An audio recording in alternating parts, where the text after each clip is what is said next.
Bismillahirrahmanirrahim. Assalamualaikum warahmatullahi wabarakatuh. Saya Syakira Nur Aini, mahasiswi Fakultas Ilmu Kesehatan, Prodi Kesehatan Masyarakat. Di sini saya akan memaparkan materi mata kuliah Islam disiplin Ilmu Kesehatan yang diajukan untuk penilaian ujian tengah semester. Yang pertama, ada pengantar. Secara mendalam dan spesifik, ilmu ini mempelajari tentang bagaimana pandangan Islam terhadap ilmu kesehatan. Karena ini yang nanti akan membedakan antara ilmu kesehatan yang datang dari luar Islam dan ilmu kesehatan yang ada di dalam Islam itu sendiri. Islamisasi ilmu bertujuan agar ilmu itu tidak sekuler atau tidak memisahkan agama dari ilmu, tidak memisahkan iman dari ilmu, dan tidak memisahkan adab dari ilmu. Keutamaan ilmu. Islam sendiri memiliki pandangan yang lebih spesifik dalam masalah ilmu ini. Bahkan kata-kata al-ilmu itu berulang kali disebut di dalam Al-Quran dan juga para ulama. Dalam budaya literasi ulama, di dalam kitab-kitab yang mereka tulis terdapat bab-bab khusus yang berkaitan dengan masalah keutamaan ilmu. Bahkan Imam Bukhari rahimahullahu beliau menulis satu kaidah, yaitu ilmu harus didahulukan sebelum beramal dan sebelum berkata, sehingga kita sebagai seorang muslim, ucapan dan perbuatan kita itu tidak boleh lepas dan tidak boleh kosong dari ilmu. Jadi tidak ada ruang kosong kecuali di situ diisi berdasarkan ilmu. Dalam prinsip ilmu itu intinya dua. Yang pertama ada al-bahsu al-muhakkam, yaitu disebut ilmu kalau berdasarkan penelitian yang akurat empiris. Yang kedua ada al-khobar al-shodiq, yaitu berpikir berdasarkan khobar yang shodiq, berdasarkan wahyu supaya kita tidak terjebak, apalagi kalau hal-hal yang berkaitan dengan masalah alam gaib. Inilah pentingnya ilmu qoblal qauli wal amal. Jadi ilmu itu sangat penting sebagai dasar landasan sebelum kita berucap dan juga sebelum kita melakukan sesuatu. Selanjutnya ada islamisasi ilmu kesehatan. Dalam Islam untuk mengukur kata sehat biasanya digunakan dengan kata sihah, yang dimana itu lebih bersifat fisik biologisnya.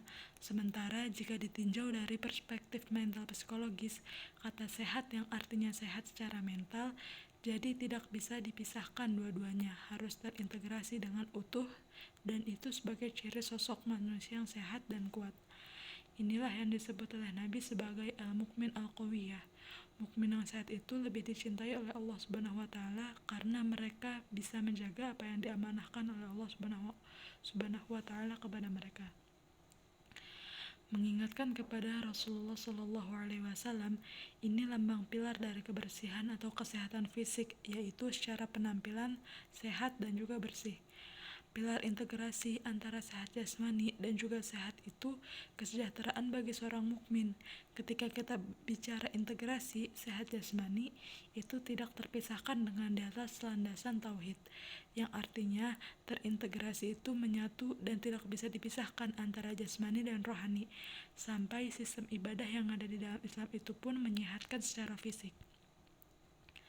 Di dalam surat Al-Baqarah dijelaskan, salah satu menjaga kesehatan itu adalah dengan taubat.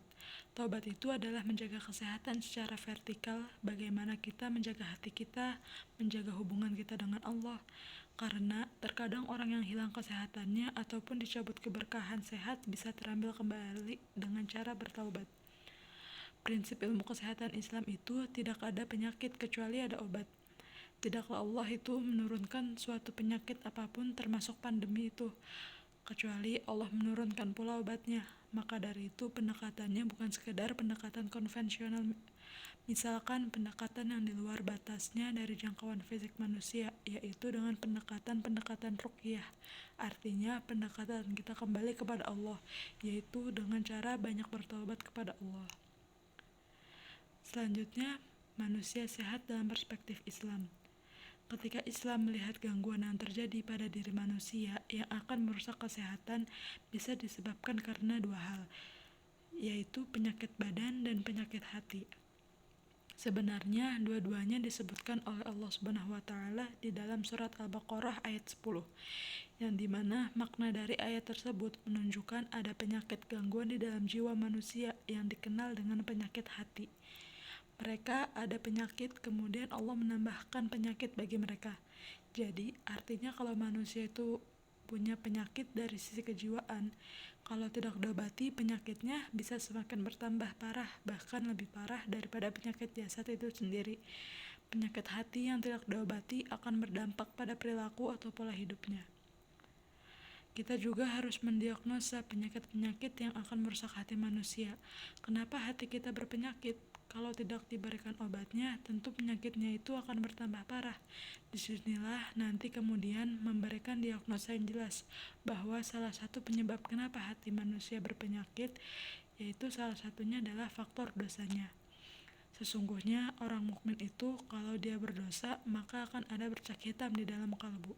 Artinya itu akan ada noda hitam. Jadi noda hitam ini kalau tidak dibersihkan dengan taubat, dengan istighfar, dengan memperbaiki hatinya, ya tentu saja bercak itu akan bertambah hitam.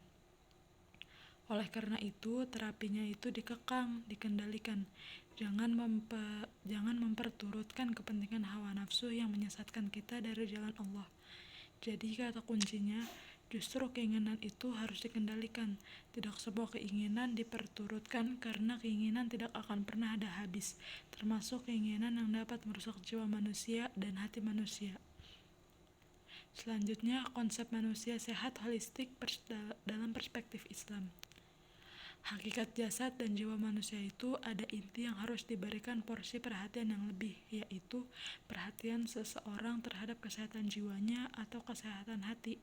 Bukan berarti menafikan kesehatan, tapi porsi untuk kesehatan jiwa ini harus diberikan perhatian ekstra. Sesungguhnya di dalam tubuh manusia itu ada sebongkah daging, keseluruhannya itu rusak. Hati itu ada pengaruh signifikan dengan kesehatan. Kalau tubuh manusia itu dengan kesehatan fisiknya, dengan kesehatan perilakunya, jadi kalau kalbunya sehat, perilakunya sehat. Dan sebaliknya, jika kalbunya sakit, maka sakit juga perilakunya. Yang merusak manusia sehingga jiwanya hilang makna dalam kehidupannya, yaitu disebabkan dari satu budaya, bagaimana dia mempercampur adukan yang dihalalkan dan yang diharamkan bagi Allah menjadi satu. Manusia itu punya kecondongan berkomunikasi karena pengaruh lingkungan, pengaruh pemikiran komunitas, dan itu bisa berbahaya, bahkan bisa merusak jiwanya sehingga keluar dari fitrah. Disinilah Allah kemudian mengingatkan, jangan kamu taati orang yang telah kami lalaikan hatinya. Dalam Islam itu jangan kita berkomunitas atau mengikuti jejak orang yang hatinya lalai, hatinya mati, dan yang hatinya keras. Selanjutnya, kesehatan dan keselamatan kerja dalam perspektif Islam.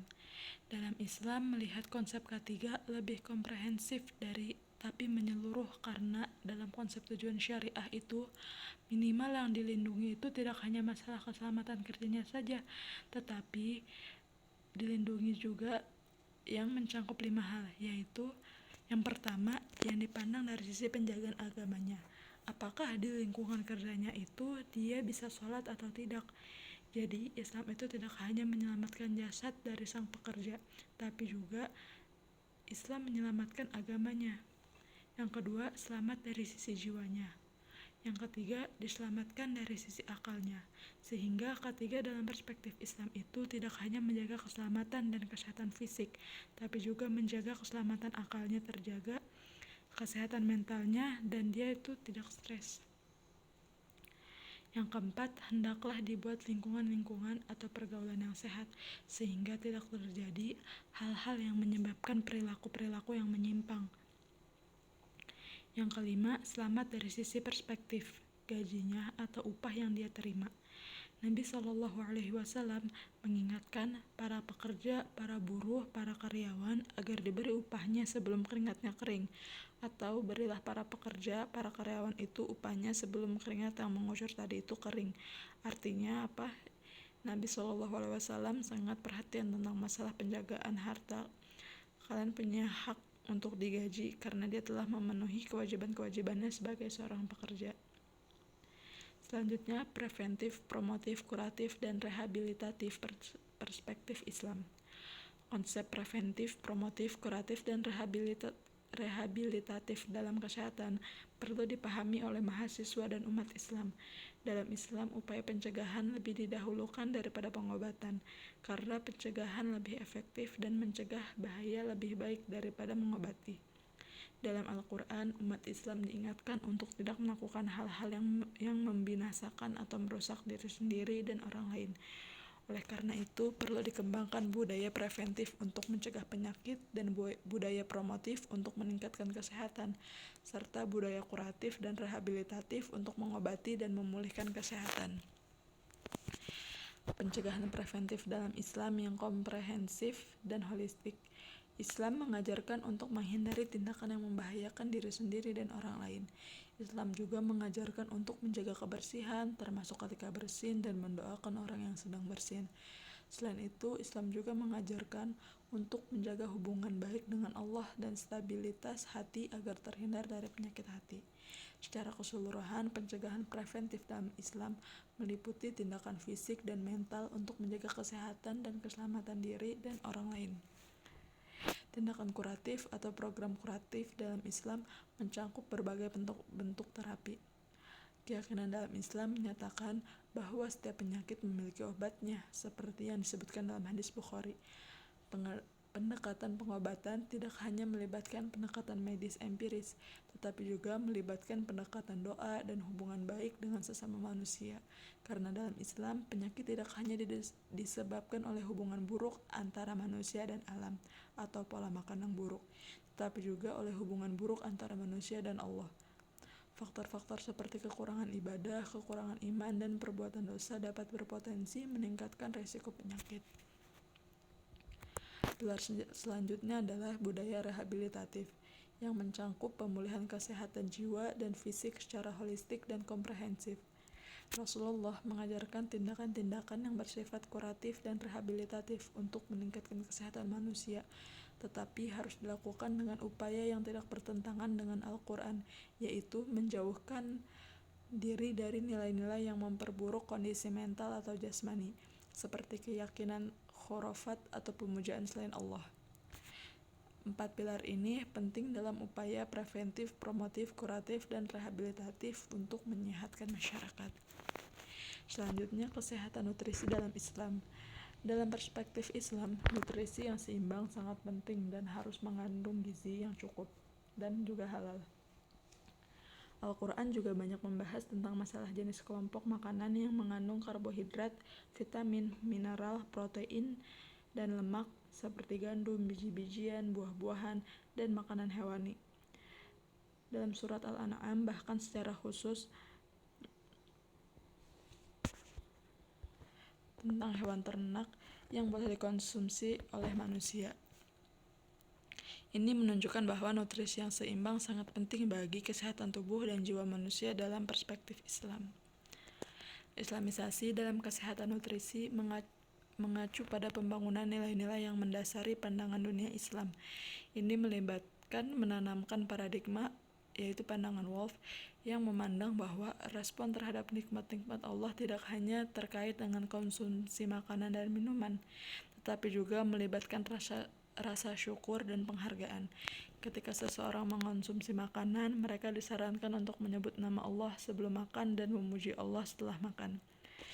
Dalam konteks islamisasi kesehatan dan gizi, perlu diperhatikan pengaruh dari mengkonsumsi nutrisi yang baik dan halal, serta pengaruh dari mengkonsumsi nutrisi dengan cara yang haram. Selanjutnya, kesehatan individu. Islam memperhatikan kesehatan individu dari sisi kebersihan dan kesucian baik jasmani maupun rohani. Dalam Islam, menjaga kebersihan diri adalah bagian dari sunnah fitrah yang diperintahkan oleh Allah Subhanahu wa Ta'ala dan membantu dalam ibadah, sholat, dan aktivitas sehari-hari. Personal hygiene dalam Islam mencakup kebersihan jasmani dan kesucian rohani, serta merupakan wujud implementasi keimanan.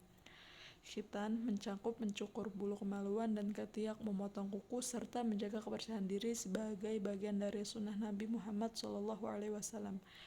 Selain itu, dalam Islam, menjaga kesehatan individu mencakup segala hal dari panca indera seperti kesehatan gigi, kesehatan kulit, kebersihan tangan, dan kebersihan rambut. Rambut adalah bagian dari kesehatan seseorang, dan Nabi SAW sangat memperhatikan masalah ini, sehingga ia jarang memiliki uban. Disiplin mandi juga sangat dihargai dalam Islam karena bagian dari menjaga kebersihan diri dan kesehatan individu. Pemeliharaan kebersihan diri juga meliputi menjaga kebersihan pakaiannya dan menjaga penampilan yang bersih dan rapi. Budaya hidup sehat dan bersih adalah bagian dari sunnah fitrah dan membantu individu menjadi lebih produktif. Personal hygiene dalam Islam tidak hanya mencakup kebersihan jasmani, namun juga kesucian rohani. Dalam profesi perawatan kesehatan, pelayanan yang maksimal untuk personal hygiene dapat membantu kesehatan orang lain dan menjadi ibadah yang mendapatkan pahala dari Allah. Seorang muslim yang sehat, baik jasadnya maupun batinnya, akan menjadi lebih produktif dan bisa beribadah dengan lebih optimal. Oleh karena itu, Islam sangat memperhatikan personal hygiene dan kesehatan individu sebagai bentuk mencintai dan merawat tubuh sebagai wujud keimanan. Cukup sekian dari saya, kurang lebihnya mohon maaf. Wassalamualaikum warahmatullahi wabarakatuh.